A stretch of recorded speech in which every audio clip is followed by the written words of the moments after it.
rajouter des putains de listes en rose. T'imagines à l'entrée? Ils vont chercher, ils vont pas comprendre mon écriture. J'écris, on dirait un médecin. Non, je comprends. T'es sûr? La techno-karting. Ça marche pas bien. Il y a une mode encore pire, la techno-karting. T'es sûr c'est pas toi? Ça va être n'importe quoi. Bon, enfin bon.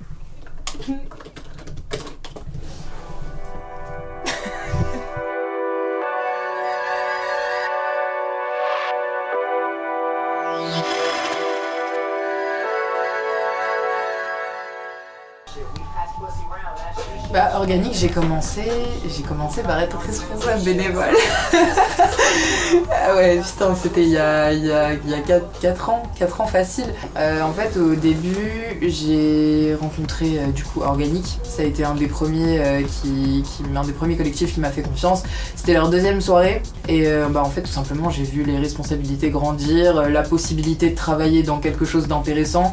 La possibilité de grandir avec un collectif aussi, j'ai appris à faire, je l'ai appris d'abord à faire avec Organique et je pense que c'est eux qui m'ont vraiment lancé dans la com et je pense que ça a été un coup de foot mais immédiat parce que le boss d'Organique du coup Nico, il m'a vu, il m'a dit toi et moi on fera des grandes choses. 4 ans après, bah on est 4 dans l'équipe, on a accueilli un DA house et un DA visuel et qui fait aussi une partie de la production. Il y a des valeurs derrière ça, c'est pas seulement organiser des events, produire en masse. Il y a toujours des recherches derrière tout ça, il y a toujours des recherches de concepts, des recherches de scénographie, de son, de line-up. Il y a toujours des différences de com, je fais jamais la même com d'un event à un autre. Il n'y a pas vraiment de bon ou de mauvais collectifs, mais en tout cas ceux que j'ai choisis, pour moi, ont quelque chose à revendiquer. À 22h, il va y avoir une file de genre 50 personnes devant la loge. Et c'est que tous mes potes.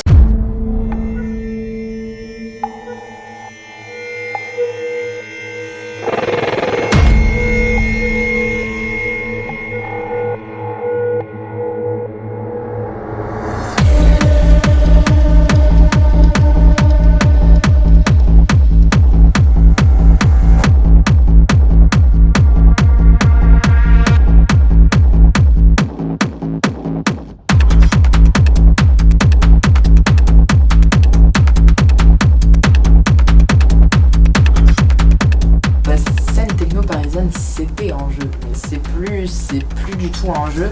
À l'heure actuelle, c'est très compliqué d'organiser. Avant, mais il y a 6 ans, quand j'ai commencé à sortir, c'était du braquage de warehouse. Ça rentrait, ça pétait les cadenas, et puis ça faisait des soirées de danse, c'était n'importe quoi. Il y avait les flics à 3h.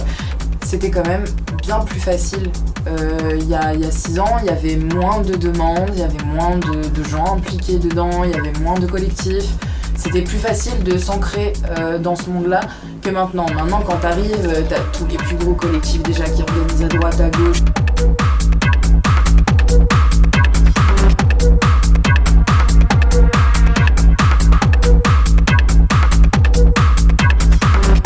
La réussite d'un événement, comment tu le vois quand tes équipes sont contentes, quand tes DJ sont contents, quand t'as tes artistes qui te disent « on a kiffé », là tu te dis « ok ». Genre, ton événement, il a pris de l'ampleur quand même, tu vois. Et écoute, la timetable, elle est là, rendez-vous 22h, nos miss, lui, il est là. Bam.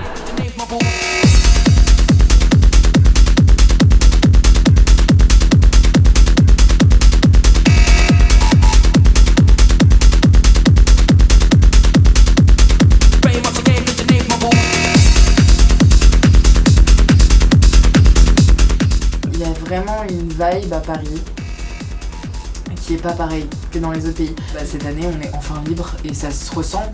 On a fait 2 warehouses, on a fait un club, on en a un autre qui est annoncé en avril, on a une full house qui est annoncée en avril, on a un autre club le 7 mai, petit exclu. Moi, ce que je souhaiterais là prochainement, c'est vraiment développer mon agence, donc Code Red Agency, toujours évoluer, toujours m'améliorer. Donc toute l'équipe est super chaude, il y a tous les potes, on fête 3 anniversaires finalement ce soir dans la team, donc on va faire péter les bouteilles de champagne, les gâteaux, les bougies, les machins, les trucs, ça va être n'importe quoi. Donc je pense vraiment qu'il va y avoir une vibe et une aura autour de cette soirée qui va être bien différente de toutes les organiques qu'on a produits jusque là et du coup bah, je suis super fière et pressée, super pressée, j'attends que ça. Je suis super chaud, ça se voit pas encore mais je suis super chaud.